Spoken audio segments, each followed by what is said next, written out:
এবার একটু বাংলাদেশের দিকে নজর রাখা যাক। আবারও বাংলাদেশে সংস্কৃতি ঐতিহ্যে কোপ। ময়মনসিংহের সত্যজিৎ রায়ের পৈতৃক বাড়িতে বুলডোজার চালাচ্ছে ইউনূস সরকার। ময়মনসিংহে ভাঙা হচ্ছে সত্যজিৎ রায়ের ঠাকুরদা উপেন্দ্র কিশোরের বাড়ি।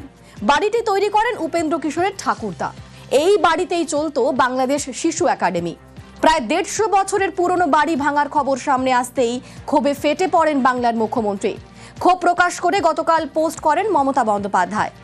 তিনি লেখেন, রায় পরিবার বাংলা সংস্কৃতির অন্যতম ধারক ও বাহক। উপেন্দ্র কিশোর বাংলার নবজাগরণের একজন স্তম্ভ।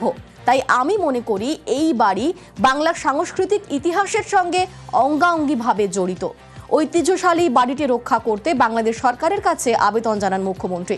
ভারত সরকারেরও দৃষ্টি আকর্ষণ করেন মমতা বন্দ্যোপাধ্যায়। বাড়ি ভাঙা পড়ায় আফসোস সন্দীপ রায়ের।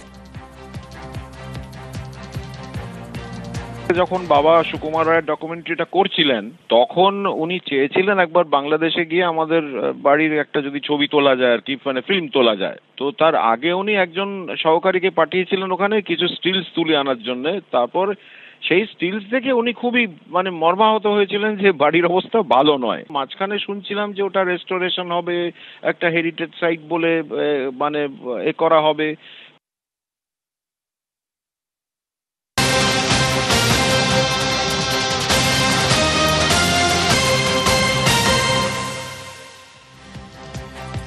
ইউনূস সরকারের কোপে সত্যজিৎ রায়ের পৈতৃক ভিটে মুখ্যমন্ত্রীর উদ্বেগ প্রকাশের পরই কড়া অবস্থান দিল্লির। ময়মনসিংহে ভাঙা হচ্ছে উপেন্দ্র কিশোরের বাড়ি। মুখ্যমন্ত্রীর উদ্বেগ প্রকাশের পরই কড়া অবস্থান দিল্লির। এই মুহূর্তে আমাদের সঙ্গে রয়েছেন প্রতিনিধি মৈত্রেয়ী। দেখেছি আমরা যে বাংলাদেশে পালা বদলের পর ইউনূস সরকারের আমলে সংস্কৃতি ঐতিহ্য বারবার কোপের মুখে পড়েছে। এবার উপেন্দ্র কিশোরের বাড়ি কোপের মুখে। এক্ষেত্রে মুখ্যমন্ত্রীর উদ্বেগ প্রকাশের পর ঠিক কি পদক্ষেপ করছে দিল্লি?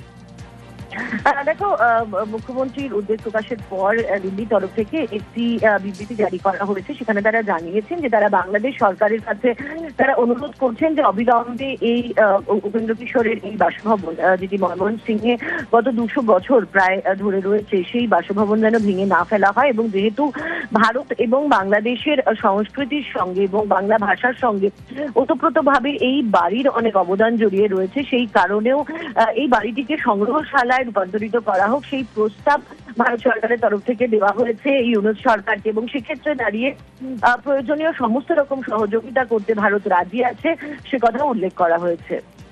বেশ, ধন্যবাদ মৈত্রী। সরকারি জমি দখল করে নির্মাণ, মাথাভাঙায় বেআইনি নির্মাণ ভেঙে দিল প্রশাসন। বারাকপুরে পুকুর ভরাট করে তৈরি করা হয়েছিল গ্যারাজ ও রাস্তা। এক্ষেত্রে আদালতের নির্দেশ পদক্ষেপ। পুকুরকে আগের অবস্থায় ফেরানোর কাজ শুরু।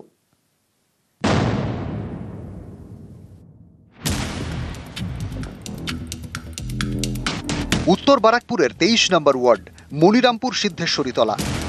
এখানে পুকুর ভরাট করে তৈরি করা হয় রাস্তা ও গ্যারাজ। এতে আপত্তি জানান স্থানীয়রা। জল গড়ায় আদালতে। কলকাতা হাইকোর্ট নির্দেশ দেয় 60 দিনের মধ্যে পুকুরকে আগের অবস্থায় ফেরাতে হবে। 60 দিন পেরিয়ে যাওয়ার পরও পুকুর আগের অবস্থায় ফেরানোর কোনো ব্যবস্থা করেননি পুকুর মালিক। আরও সময় চান তিনি। 7টা দিন অন্তত সময় দিন, স্টে অর্ডার বের করব। কিন্তু সেই 7টা দিন আমরা সময় পাচ্ছি না। কারণ হচ্ছে আমার প্রত্যেকটা রক্তবিন্দুতে এটা করা। আমি রিসেন্টলি একটা ধার দেনা করেছি। 664 নম্বর দাগে আদালতের নির্দেশ মতো 60 দিনের মধ্যে পুকুরকে আগের অবস্থায় ফেরাননি পুকুর মালিক। তাই এবার ময়দানে কাউন্সিলর ও পুলিশ।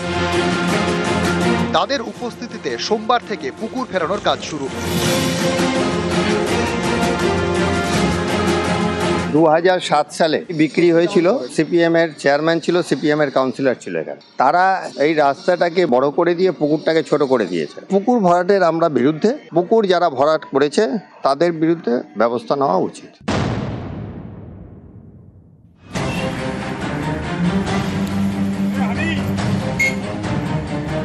মাথাভাঙা কোচবিহার রাজ্য সড়কের ধারে পরপর বেআইনি নির্মাণ। সরকারি জায়গা দখল করে দোকান। মাথাভাঙায় মানসায় সেতুর পাশে এরকমই 2টি দোকান এদিন ভেঙে দেয় স্থানীয় প্রশাসন। বারাকপুর থেকে অরুণ ঘোষ ও মাথাভাঙা থেকে রাজেশ দাস, নিউজ 18 বাংলা। দুই বঙ্গে দুই ছবি। দক্ষিণবঙ্গে লাগাতার বৃষ্টিতে বিঘার পর বিঘা জমিতে জল, এর জেরে চাষে ক্ষতি। আর উত্তরবঙ্গে বৃষ্টির ঘাটতিতে চাষে ক্ষতি।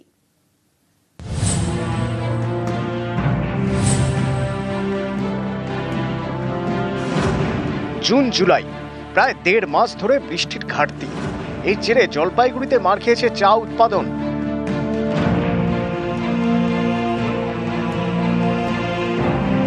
আর আলিপুরদুয়ারে ধান চাষে ধাক্কা।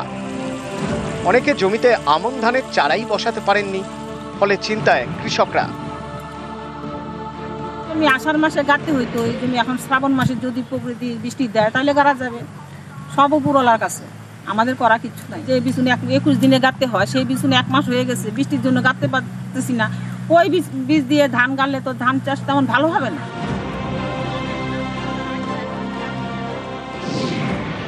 আবহাওয়া দপ্তরের তথ্য অনুযায়ী আলিপুরদুয়ারে এবছর জানুয়ারি থেকে জুলাইয়ের মাঝামাঝি পর্যন্ত 3000 মিলিমিটার বৃষ্টি হওয়ার কথা, কিন্তু হয়েছে মাত্র 1552 মিলিমিটার। জুলাই মাসে প্রায় 400 মিলিমিটার বৃষ্টি হওয়ার কথা, হয়েছে মাত্র 41 মিলিমিটার। এর জেরে ধাক্কা খাচ্ছে ধান চাষ। বৃষ্টি কম আছে, এই জন্যই যেটা আমি বলবো খুব তাড়াতাড়ি রোপণ করে দিতে। মাটিতে প্লাস্টিক নিচে দিয়ে 1 ইঞ্চি মাটির স্তর রেখে তার উপরে বীজতলা দিয়ে কিন্তু আমরা তৈরি করতে পারি, এবং সেটাকে এই সাইজে কেটে নিয়ে আমরা মেশিনের সাহায্যে কিন্তু রোপণ করতে পারি। যদি 15-20 দিন পরেও বৃষ্টি ভালো মতো হয়, তাহলে এই বীজতলা রেডি থাকলে কিন্তু আমরা যে কোনো মুহূর্তে জমিতে ধান রোপণ করতে পারবো। জলপাইগুড়িতে কম বৃষ্টির জেরে সমস্যা, চা উৎপাদন কমে গিয়েছে। ধান পাট চাষেও ক্ষতির আশঙ্কা। এটা তো কঠিন অবস্থা। যেমন পাট লাগাইছি, পাট ওঠায় এখন জমিতে, আর ধান লাগাবো।